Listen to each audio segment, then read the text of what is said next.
আজকের লেকচারে আমি আরেকটা 10 ইয়ার্স এর প্রবলেম নিয়ে চলে এসেছি, থিওরি অফ কম্পিটিশন সেসি 14 তার code number for the Calcutta university স্টুডেন্টদের জন্য। এটা ক্যালকাটা ইউনিভার্সিটি স্টুডেন্ট না, যে কোনো ইউনিভার্সিটি স্টুডেন্ট দেখতে পারো, বাট এইটা মেনলি প্রশ্নটা ক্যালকাটা ইউনিভার্সিটিতে এসছে। এই প্রশ্নটা 2023 বা 2022 নতুন যারা সিলেবাসে পরীক্ষা দিচ্ছ এই প্রশ্নটা এসছে, তাই সেই জন্য ওটাকে সলভ করে একটা আইডিয়া গ্রিপ আপ করবো।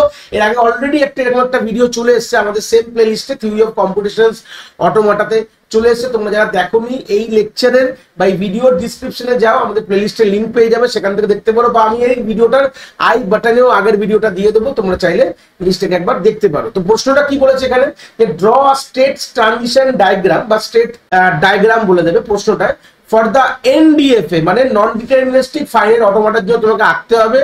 রেকগনাইজিং টু স্ট্রিং, দুটো স্ট্রিংকে রেকগনাইজ করো। বলছে একটা ডাব্লিউইবি ওয়েব, এই স্ট্রিংটাকে সে রেকগনাইজ করতে পারবে। আর ডাব্লিউইবিএসআইটি ওয়েবসাইট মানে তোমাকে এমন একটি এনডিএফএ ডিজাইন করতে হবে যেখানে তুমি ওয়েব যে স্ট্রিংটা সেটাও অ্যাকসেপ্ট হবে আর ওয়েবসাইট সেটাও অ্যাকসেপ্ট হবে। When input set all printable C character, যেখানে ইনপুট সেট যদি বলো তাও মানে ইনপুট সেট যদি এস দিয়ে ডিনোট করি আমরা নর্মালি, বা আমার যারা প্লেলিস্টে যারা দেখেছো সেখানে আমি এস দিয়ে সবগুলোকে ডিনোট করেছি, মানে ক্যারেক্টার মানে ইনপুট সেটগুলোকে আমরা এস দিয়ে ডিনোট করেছি আমি প্রত্যেকটা ভিডিওতে। তো এটাকে বলা হচ্ছে অল প্রিন্টেবল অ্যাসকি ক্যারেক্টার্স। তাহলে আমাদের সেটা লেখার দরকার নেই। কেন লেখার দরকার নেই, একটুখানি এনডিএফ এর গল্প বলে দিই। হয়তো তোমরা যারা প্রিভিয়াস থেকে দেখেছো তো ভালো কথা, যারা দেখোনি প্রথমে এরকম ধরনের ভিডিও দেখছো তখন একটা আইডিয়া দিয়ে দিই। ডিটারমিনিস্টিক যখন ডিজাইন করি তখন আমাকে যতগুলো আমাদের প্রিন্টেবল মানে গল্প প্রিন্টেবল বলবো না, যতগুলো আমাদের ইনপুট সেট থাকে সবার জন্য ট্রানজিশন আমাদের রাখতে হয়। বাট এনডিএফএ তে এরকম কোনো গল্প নেই। তোমরা শুধু যেহেতু নন ডিটারমিনিস্টিক, এটা তো আলটিমেটলি এটা একটা ভার্চুয়াল ভিউ। নন ডিটারমিনিস্টিক কথাটার মানে হচ্ছে এটাকে আমাদের পরবর্তীকালে ডিটারমিনিস্টিক হবে, এখনো ওটা ডিটারমিনিস্টিক নেই, মানে এর একটা মানে অ্যাবস্ট্রাক্ট ভিউ আমরা করে দিলাম। মানে সেটা কিন্তু আলটিমেটলি এখনো এটা ফাইনাল না, মানে এরকম ধরনের জিনিস হতে পারে না, বাট আমরা এটা করে রাখলাম। পরবর্তীকালে এটাকে আমরা ডিটারমিনিস্টিকে কনভার্ট করি। এই জন্য আমাদের একটা কনসেপ্ট থাকে নন ডিটারমিনিস্টিক থেকে কি করে আমরা ডিটারমিনিস্টিকে কনভার্ট করবো। এনডিএফএ টু ডিএফএ কনভার্সন গুলো আমরা এই কারণেই করি। এটারও কনসেপ্ট গুলো আমি আমার লেকচারে পড়িয়েছি, যারা এখনো দেখোনি এগুলো দেখবে। তো নন ডিটারমিনিস্টিক মানেই হচ্ছে যেখানে কোনো স্পেসিফিক এর মাল্টিপল, মানে গল্পটা এরকম ভাবে রাখবে যে এর কোনো স্পেসিফিক কোনো কিন্তু পাথ নেই ফর দা ট্রানজিশন। মানে একটা ট্রানজিশন সবসময় বলি একটা ইনপুট সেটে একটা জায়গায় যাবে, এটা ডিএফএ বলে। মানে ধরে নাও আমি একটা হাইপোথেটিক্যাল আইডিয়া তোমাদের দিচ্ছি, ধরে নাও Q0 তে আমি যদি এ দিই তাহলে আমাদের Q1 এই যাবে, এটাকে বলা হয় হচ্ছে ডিটারমিনিস্টিক। মানে কখনো Q0 তে এ দিলে কখনো অন্য কোনো স্টেটে যেতে পারে না। বাট নন ডিটারমিনিস্টিক বলে তুমি যদি Q0 তে তুমি যদি এ দাও তাহলে তুমি যদি Q1 এ যায় তাহলে Q0 তে তুমি এ দিলে তোমার Q2 তেও যেতে পারে। এটাই বলছে যে আমার যদি ইনপুট সেট যা থাকবে 2 টু দি পাওয়ার n খানা স্টেটে সে পৌঁছাতে পারবে, এরকম হচ্ছে গল্প বলে দিয়েছে। যতগুলো তোমার ইনপুট থাকবে ততগুলো তোমার ডিফারেন্ট স্টেট হতে পারে, মানে একটা সেম ইনপুটের মাল্টিপল স্টেট হতে পারে। মানে এ দিলে Q1 এ যাচ্ছে আর এ দিলে Q2 তেও যাচ্ছে, এটা মাল্টিপল সেট কিন্তু হতে পারে। এটাই আইডিয়া এখানে বলেছে ডিএফএ এবং এনডিএফএ। চলে আসি তাহলে আমরা এটা ডিজাইন করব। ওয়েবসাইট মানে ওয়েবসাইট কথাটাও অ্যাকসেপ্ট হবে, ওয়েব কথাটাও অ্যাকসেপ্ট হবে, যতগুলো প্রিন্টেবল ক্যারেক্টার যাই দিই না কেন।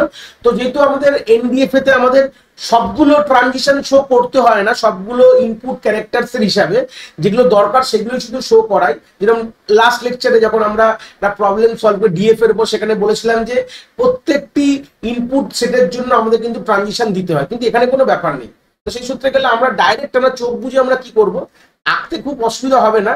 যে স্টার্টিং স্টেট ধরে নাও এটা রয়েছে Q0 স্টার্টিং স্টেট। এবার আমরা ওয়েবসাইট, তো ডাব্লিউ কে ধরো এরকম ভাবে তোমরা যতগুলো ট্রানজিশন গুলো করবে WE, এখানে তোমাদের বি ওয়েব, তার মানে এখানে গিয়ে কিন্তু একটা তোমার এন্ড হয়ে গেল ওয়েবে গিয়ে, তাহলে আমি এটা দিতে পারি Q1 Q2 এটা Q3। দেখো ওয়েব কিন্তু অ্যাকসেপ্টেবল। এবার বলেছে দেখো আমাদের কিন্তু আর বাদ বাকি প্রিন্টেবল ক্যারেক্টারের কোনো আর ট্রানজিশন দিতে হবে না, কারণ আমি এনডিএফএ ডিজাইন করছি। ডিএফএ ডিজাইন করলে করতে হতো, কিন্তু ওয়েবসাইটটাকেও তো অ্যাকসেপ্ট করতে হবে। ওয়েবসাইট তার মানে এখানে আমরা ওয়েব বলে অ্যাকসেপ্ট হয়ে যাবে, আর ওয়েবসাইট হয়ে গেল কি হবে, এখান থেকে আরো ট্রানজিশন নাও, এস হবে আই, এদিকে হচ্ছে তোমার টি, এদিকে হচ্ছে তোমার ই, এটা হচ্ছে আরেকটা ফাইনাল স্টেট। এই হচ্ছে ব্যাপার। তাহলে আমরা নাম্বারিং করে নাও, এটা Q3, এটা Q4, এটা Q5, এটা Q6, এটা Q7। তাহলে হয়ে গেল ওয়েবসাইট। দেখো ওয়েবটাও অ্যাকসেপ্ট হয়ে যাচ্ছে, ওয়েবসাইট দিলেও অ্যাকসেপ্ট হবে, অন্য কিছু অ্যাকসেপ্ট হবে না। এখানে যাই দাও না কেন অন্য কিছু ওয়েব আর ওয়েবসাইট ছাড়া কোনোভাবে কোনো কিছু অ্যাকসেপ্ট হবে না, অন্য কিছু দিতেও হবে না। এটাই হচ্ছে একটা গল্প এনডিএফএ, যেখানে তোমাদের একটা সুবিধা হয়ে যায় যে তোমাদের সবগুলো অ্যাস্কি ক্যারেক্টারের বা যেটা ইনপুট সেট বলা হয় সবগুলো ইনপুট সেটের এগেইনস্টে তোমার ট্রানজিশন কিন্তু শো করতে হবে না। এটাই তার বেসিক গল্প। এই ছিল আজকে এই প্রবলেমটার একটা সলিউশন, সুন্দর সলিউশন। আশা করি তোমরা কনসেপ্ট এখান থেকে খুব ভালো করে বুঝতে পেরেছো। যদি ভিডিওটা ভালো লেগে থাকে অবভিয়াসলি একটি লাইক করো, আর বন্ধু বান্ধবের সাথে শেয়ারও করো যাদের সত্যিই দরকার এরকম ভিডিওর। আর হ্যাঁ, অবভিয়াসলি চ্যানেলে নতুন হলে চ্যানেলটাকে সাবস্ক্রাইব করে দিও এবং বেল আইকনটিকেও প্রেস করে দিও, তাহলে এরকম নতুন নতুন ভিডিওর নোটিফিকেশন তোমরা সবার আগে পেয়ে যাবে।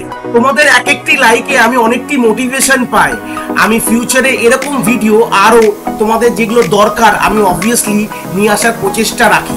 তোমাদের যদি কোথাও কোনো ডাউটস হয় তাহলে ভিডিওর কমেন্ট সেকশনে অবভিয়াসলি আমাদের জানাতে পারো, আমি সেইগুলোর সমাধান অবভিয়াসলি করার চেষ্টা করব।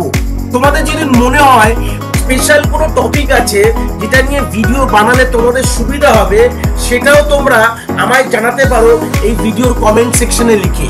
অবভিয়াসলি চেষ্টা করব ফিউচারে সেই টপিকগুলোকে নিয়ে ভিডিও বানানোর কথা। সবাই ভালো থেকো, আর হ্যাঁ, আবার দেখা হচ্ছে নতুন একটি ভিডিওর সাথে।